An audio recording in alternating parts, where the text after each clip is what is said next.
ஆன்மீக சொந்தங்கள் அனைவருக்கும் அன்பான காலை வணக்கம்.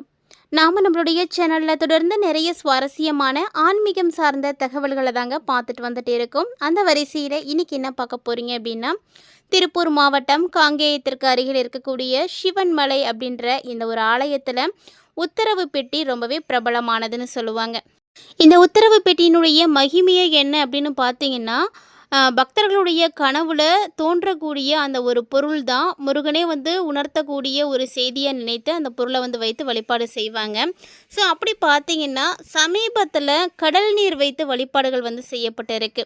அக்டோபர் மாதத்தில் பக்தர்களுடைய கனவுல தோன்றி கடல் நீர் வைத்து பூஜிக்கப்படுறதுனால பக்தர்கள் மத்தியில் கடல் சீற்றங்கள் ஏதாவது ஏற்படுமோ, கடல் அபாயங்கள் ஏற்படுமோ, இல்லை சுனாமி, பேரலை, புயல் இந்த மாதிரி ஏதாவது விஷயங்கள் நடக்குமோ அப்படின்ற பயத்தை ஏற்படுத்தியிருக்கு அப்படின்னு தான் சொல்லணும்.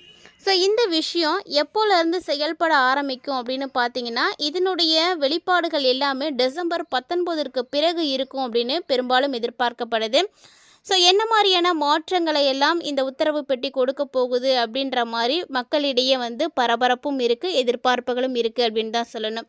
பொதுவாக இந்த உத்தரவு பெட்டியில் வைக்கக்கூடிய பொருள் பார்த்திங்கன்னா, அடுத்து நடக்கக்கூடியதை உணர்த்தக்கூடிய வகையில் மட்டுமே இருக்கும் அப்படின்னு எல்லாராலையும் நம்பப்படக்கூடிய ஒரு விஷயந்தான்.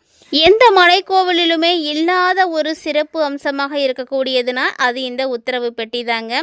ஏதாவது ஒரு பொருளை வச்சு சிறப்பு பூஜை செய்வாங்க, அதுதான் வழக்கம். ஸோ அந்த மாதிரி பார்த்திங்கன்னா, பக்தர்களுடைய கனவுல முருகனே ஒரு பொருளை குறிப்பிட்டு சொல்லுவாங்க அப்படின்றதும், அந்த பொருளை தான் அவங்க அந்த பூஜையில் வைப்பாங்க அப்படின்றதும் உண்மையான ஒரு விஷயம். அதாவது கடந்த 6ஆம் தேதி மார்ச்சில் பார்த்திங்கன்னா, கற்பூரமும் பெரம்பும் வைத்து வழிபாடு செய்துட்ருக்காங்க. அதுக்கப்புறம் ஒரு 7 மாதத்துக்கு அப்புறம் இப்போ தாங்க கடல் நீர் வச்சு அக்டோபரில் வழிபாடு செய்திருக்காங்க. அதுக்கப்புறம் இன்னும் எந்த ஒரு பொருளும் மாற்றப்படலை. கடல் நீரை வைத்து வழிபாடு செய்கிறதுனால இயற்கை சீற்றங்கள் ஏதாவது நடக்குமோ அப்படின்ற மாதிரியான பயம் இருக்குது. இல்லைனா கடல் சார்ந்த தொழிலில் ஏதாவது நல்ல ஒரு வளர்ச்சிகள் கிடைக்குமோ அப்படின்ற எதிர்பார்ப்பும் மக்கள்கிட்ட இருக்குது. ஸோ இந்த ஒரு விஷயத்தை வச்சு பார்க்கும் பொழுது, நம்மளுடைய வாழ்க்கையில் நடக்கக்கூடிய விஷயங்களை முன்கூட்டியே மக்களுக்கு உணர்த்தக்கூடியவர் அப்படின்றதுனால தான் சிவன்மலை ஆண்டவர் ரொம்பவே சிறப்பான ஒரு இறைவனாக பார்க்கப்பட்டுருக்காரு. அது மட்டும் இல்லாமல் அதனால தான் இந்த கண்ணாடி பேழைக்குள்ளே வைக்கப்படக்கூடிய பொருட்களுக்கு எல்லா விதமான எதிர்பார்ப்புகளும் இருக்குது மக்கள்கிட்ட அப்படின்னு சொல்லணும். ஸோ இந்த ஒரு பொருளின் மூலமாக ஏற்படக்கூடிய மாற்றங்களானது டிசம்பர் 19க்கு பிறகு மிகப்பெரிய மாற்றங்களாக இருக்கும் அப்படின்னு எதிர்பார்க்கப்படுது. அதாவது என்ன வகையில் இந்த பொருள் செயல்பட இருக்குது அப்படின்றத நம்ம தொடர்ந்து பார்க்க போகிறோம். கூடவே மேசராசி என்பர்களுக்கு எப்படிப்பட்ட பலன்களை கொடுக்க இருக்குது அப்படின்றதையும் நம்ம தெளிவாக பார்த்து தெரிஞ்சுக்கலாம். வீடியோக்குள்ளே போகிறதுக்கு முன்னாடி நீங்கள் நம்ம சேனலை சப்ஸ்கிரைப் பண்ணாமல் இருக்கீங்க அப்படின்னா மறக்காமல் சேனலை சப்ஸ்கிரைப் பண்ணிக்கோங்க. கூடவே பக்கத்தில் இருக்கிற பெல் சிம்பிளையும் கிளிக் பண்ணிக்கோங்க. அப்போ தான் நாங்கள் போடக்கூடிய வீடியோக்கள் எல்லாமே உங்களுக்கு நோட்டிஃபிகேஷனாக உடனுக்குடன் வந்தடையும். நீங்களும் பார்த்து பயன்பெறலாம். வாங்க வீடியோக்குள்ளே போகலாம். 2025ஆம் வருடத்தினுடைய இறுதி மாதமான டிசம்பர் மாதம் 19ஆம் தேதிக்கு பிறகு ஏற்படக்கூடிய மாற்றங்களானது எப்படி இருக்குது? மேச ராசி நேயர்களுக்கோ அல்லது மேச லக்கணத்தில் இருக்கக்கூடியவர்களுக்கோ ஏராளமான நன்மைகள் வரக்கூடிய நாட்களில் நடக்க இருக்குங்க. அதாவது பார்த்தீங்கன்னா, உங்களுடைய ராசி அதிபதியான செவ்வாய் பகவான் உங்களுக்கு 19ஆம் தேதிக்கு அப்புறமாவே பார்த்தீங்கன்னா பாக்கியஸ்தானத்தில் இருக்க போகிறாரு. பாக்கியஸ்தானத்தில் இருந்து செயல்படக்கூடிய இவர் மூலமாக பார்த்தீங்கன்னா, உங்களுக்கு பூர்வீக சொத்துக்களில் இருந்து வந்த பிரச்சனைகள், வழக்குகள், சிக்கல்கள் இப்படி எல்லாமே தீர ஆரம்பிக்கும். அதாவது இப்போது நீங்கள் சொத்தை தேடி போக வேண்டிய அவசியம் கிடையாது. ஏதோ ஒரு சூழ்நிலையால் நீங்கள் அங்கேருந்து இருக்க வேண்டிய ஒரு கட்டாயத்துக்கு வரும். அதாவது அந்த சொத்து பார்த்திங்கன்னா உங்களை தேடி இப்போ உங்ககிட்ட வரப்போகுது. இது வரைக்கும் உங்களுக்கே இல்லை அப்படின்னு உங்களுக்கே தோணியிருந்தாலுமே கூட இப்போ கை தேடி வரக்கூடிய ஒரு நேரம். தந்தை வழி உறவுகளால் நீங்கள் நிறைய ஆதாயங்களை இப்போ பார்ப்பீங்க. ஸோ அவங்க மூலியமாக உங்களுக்கு அவங்க சப்போர்ட்டிவாக இருக்கிற மாதிரி தோணும், இல்லை அவங்களுக்கு ஹெல்ப் பண்ணுற மாதிரி இருக்கும். சொத்துக்கள் அவங்க உங்களுக்கு கொடுக்கலன்னு சொன்னதை கூட இப்போ கொடுப்பாங்க. இந்த மாதிரி நிறைய விஷயங்கள். உறவினர்கள்ட்ட இருக்கக்கூடிய உங்களுடைய மதிப்பும் மரியாதையும் இன்னும் அதிகரிக்க ஆரம்பிக்கும் அப்படின்னு தான் சொல்லணும். ஸோ அந்த மாதிரியான ஒரு சூழ்நிலை தான் மேசராசிக்காரங்களுக்கு இந்த டிசம்பருடைய இறுதியில் நடக்க இருக்குது. பணப்புழக்கம் எப்படி இருக்குன்னா ரொம்ப தாராளமாக இருக்கும். பொருளாதாரத்துலேயும் நல்ல ஒரு உச்சம் கிடைக்கும். வாழ்க்கையில் நிச்சயம் உங்களுக்கு முன்னேற்றம் இருக்குது. ஸோ இது வரைக்கும் நீங்கள் இழந்ததை எல்லாமே இப்போ திரும்ப பார்க்கலாம். ஏழரை சனியானது நடந்துட்டு இருந்தாலுமே கூட உங்களுக்கு அதிர்ஷ்டங்களும் கூடவே வந்து கிடைக்க இருக்குது அப்படின்னு தான் சொல்லணும். ஸோ வாழ்க்கையில் ஒரு முன்னேற்ற பாதைக்கு நீங்கள் போகிறதுக்கான பல்வேறு விதமான கதவுகள் வந்து திறக்க ஆரம்பிக்கும். நீங்கள் என்ன விஷயங்கள் வேணாலும் செய்யலாம். எல்லா இடமுமே உங்களுக்கு வழி கொடுக்கும். எங்கெங்கெல்லாம் இப்போ நீங்கள் போகிற இடம்லாம் எங்கெல்லாம் லாக் ஆணுச்சோ இப்போ அங்கே எல்லாமே உங்களுக்கு வழி கிடைக்கும். ஸோ நீங்கள் அடுத்தடுத்த விஷயங்களை செய்கிறதுக்கு ஒரு ஃப்ரீடம் கிடைக்கும். வீடு, நிலம் அது மாதிரி புதுசாக சொத்துக்கள் வாங்குறதுக்கான வாய்ப்புகளும் உங்களுக்கு இருக்குது.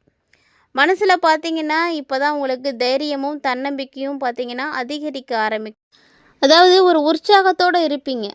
யார் என்ன சொன்னாலும் கேட்காம நீங்கள் சொல்கிறது தான் சரின்ற மாதிரி ஒரு துருன்னு இருக்கிற மாதிரி இருப்பீங்க.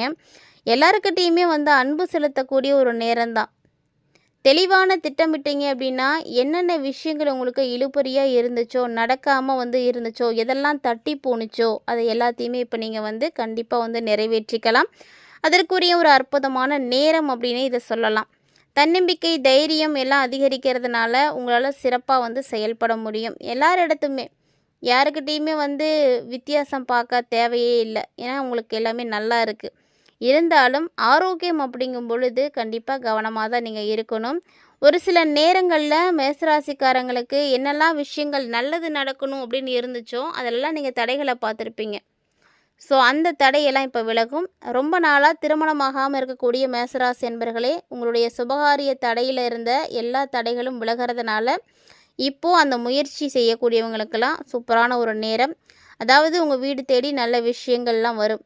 வாழ்க்கை துணை யார் அப்படின்றத இப்போ தான் நீங்கள் அடையாளமே வந்து கண்டுப்பீங்க. இவ்வளவு காலமாக நீங்கள் கஷ்டப்பட்டிருக்கலாம், விலகி போயிருந்திருக்கலாம். உங்களுடைய எல்லா விதமான கஷ்டங்களுக்கும் ஒரு முற்றுப்புள்ளி வைக்கக்கூடிய ஒரு டைமிங் தான் இந்த 2025 டிசம்பர். சொல்லப்போனால் குரு பகவான் இப்போ உங்களுக்கு உச்சம் அடைஞ்சிருக்கார் இல்லையா? உச்சமடைஞ்ச குரு பகவான் உங்களுக்கு எங்கே இருக்காருன்னா சுகஸ்தானத்தில் இருக்கிறாரு. சுகஸ்தானத்தில் குரு உச்சம் அடைகிறதுனால ஆரோக்கிய தொந்தரவுகளும் பார்த்திங்கன்னா விலக ஆரம்பிக்கும்.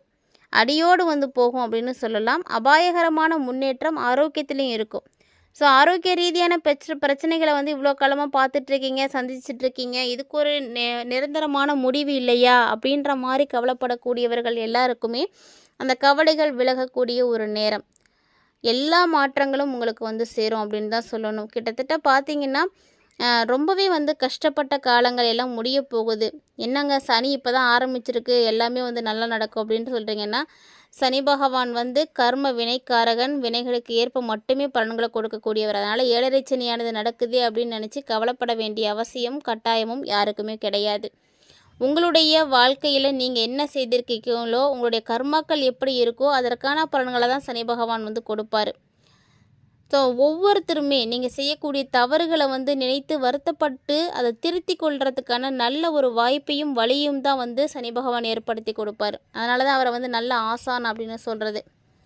நீங்கள் பண்ணது தப்பு அப்படின்னு அப்போ உங்களுக்கு புரிஞ்சிருக்காது. ஆனால் சனியினுடைய காலகட்டம் வரும் பொழுது நம்ம செய்த தவறுக்காக நம்ம வருத்தப்படக்கூடிய நிலைக்கு அவர் கண்டிப்பாக வந்து கொண்டு போவார். அந்த மாதிரியான சின்ன சின்ன விஷயங்களில் உங்களுக்கு நல்ல பாடங்களை புகுத்தி நல்ல ஒரு வழிகாட்டியாக இருப்பாரே தவிர உங்களை வந்து பெருசாக தொந்தரவு பண்ணக்கூடியவர் அவர் கிடையாது. இப்போது அப்படி தான் உங்களுக்கு எல்லா வகையிலையுமே மாற்றங்களும் முன்னேற்றங்களும் உறுதியாக வந்து கிடைக்க போகுது அப்படின்னு தான் சொல்லணும். கிட்டத்தட்ட பார்த்தீங்கன்னா எல்லா மாற்றத்தையும் நீங்கள் இப்போ சரி பண்ண போகிறீங்க. இது வரைக்கும் உங்களுக்கு கடவுள் நம்பிக்கை இருக்குதோ இல்லையோ, ஆனால் இப்போது ஆன்மீகத்தில் நாட்டம் அதிகமாக இருக்கும். உங்களுடைய ஆசைகள் என்னவோ அதெல்லாம் ஒன்றா நீங்கள் வந்து நிறைவேற்றுறதுக்கான ஒரு நேரமாக இந்த நேரம் இருக்கும். செவ்வாயும் சூரியனும் சேர்ந்து இருக்கிறாங்க அப்படின்றதுனால தேவையில்லாத சங்கடங்கள் உங்களுக்கு வரும். தேவையில்லாத விஷயங்களை செய்வீங்க. செய்யாத தவறுக்கு கூட நீங்கள் இப்போ பழி சுமக்கலாம். ஸோ இந்த மாதிரி பல பிரச்சனைகளும் உங்களுக்கு வர இருக்குது. நிறைய சிக்கல்களில் போய் சிக்கிக்கிறதுக்கான வாய்ப்புகள் இருக்குது. அதனால் என்ன பண்ணுறீங்க அப்படின்னா, மறந்துடாமல் மேசராசிக்காரங்க நோட் பண்ணிக்கோங்க. தேவையில்லாத விஷயத்துல எல்லாம் நீங்கள் தலையிடாதீங்க. எல்லாத்த விட்டும் விலகியே இருங்க. முடிஞ்ச அளவுக்கு அமைதியாக இருங்க. மற்றவங்களுடைய விஷயம் உங்களுக்கு அது தேவையில்லாதது அப்படின்றத நீங்கள் உணர்ந்துட்டு நீங்கள் உண்டு உங்கள் வேலை உண்டுன்னு இருங்க. அப்போ தான் உங்களுக்கு நல்லது. குழந்தைகளாலேயும் உங்களுக்கு சின்ன சின்ன பிரச்சனைகள் வந்துட்டு தான் போகும். ஸோ இந்த மாதிரியான சின்ன பிரச்சனைகளுக்கு கூட உங்களுக்கு வந்து இருக்கக்கூடாது, விலகணும் அப்படின்னு நீங்கள் நினைக்கிறீங்கன்னா கண்டிப்பாக உங்களுடைய குலதெய்வத்தை வழிபாடு செய்யுங்க. குலதெய்வ வழிபாடுகள் நீங்கள் செய்யும் பொழுது உங்களுக்கு வர இருக்கக்கூடிய ஆபத்துகள் எவ்வளவு பெரிய விஷயங்களாக இருந்தாலுமே கூட அது வந்து தடைப்படும். குலதெய்வத்தினுடைய அருள் தான் முதல்ல நமக்கு கிடைக்கணும். அந்த அருள் கிடைச்சிது அப்படின்னா மற்ற தெய்வங்கள் எல்லாருமே நம்ம கூட வந்துடுவாங்க. அவங்களும் அருள் பாலிப்பாங்க. ஸோ அந்த ஒரு இறைவனுடைய அருளை நீங்கள் வந்து பெற்றுக்கிறது ரொம்ப நல்லது. இப்போது குலதெய்வ வழிபாடு செய்கிறது நிச்சயமாக அற்புதமான ஒரு மாற்றத்தை உங்களுக்கு வந்து ஏற்படுத்தி கொடுக்கும். தவறாமல் வந்து ட்ரை பண்ணுங்கள். மேசராசி அன்பர்கள் இந்த பதிவை பார்த்துட்ருக்கீங்க அப்படின்னா உங்களுடைய குலதெய்வத்தினுடைய பெயரை மறக்காமல் கமெண்ட் பாக்ஸில் வந்து கமெண்ட் பண்ணுங்கள். உங்களுடைய வேண்டுதல்களும் பிரார்த்தனைகளும் வந்து உண்மையானதாக இருக்கணும். ஸோ இறைவன்கிட்ட மனசார பிரார்த்தனை பண்ணிக்கிட்டு அவருடைய பேரை நீங்கள் கமெண்ட் பாக்ஸில் கமெண்ட் பண்ணுங்கள். நிச்சயமாக உங்களுக்கு மாற்றம் கிடைக்கும். வரக்கூடிய டிசம்பர் 19க்கு பிறகு பார்த்தீங்கன்னா உங்களுக்கு அமாவாசையும் ஏற்பட இருக்கிறதுனால அமாவாசை வழிபாடுகள் செய்யக்கூடியவங்களும் முறைப்படி செய்துக்கோங்க. அது இன்னும் உங்களுக்கு கூடுதலான பலன்களை வந்து ஏற்படுத்தி கொடுக்கும். இந்த பதிவில் நிறைய தகவல்களை கண்டிப்பாக நீங்கள் பார்த்து தெரிஞ்சிட்ருப்பீங்கன்னு நினைக்கிறேன். வீடியோ பிடிச்சிருந்தால் லைக் பண்ணுங்கள், ஷேர் பண்ணுங்கள், மறக்காமல் கமெண்ட் பண்ணுங்கள். மேலும் இது போல் நிறைய இன்ட்ரெஸ்டிங்கான தகவல்களோட மற்றும் ஒரு சுவாரஸ்யமான ஆன்மீக தலைப்பில் சந்திக்கலாம்.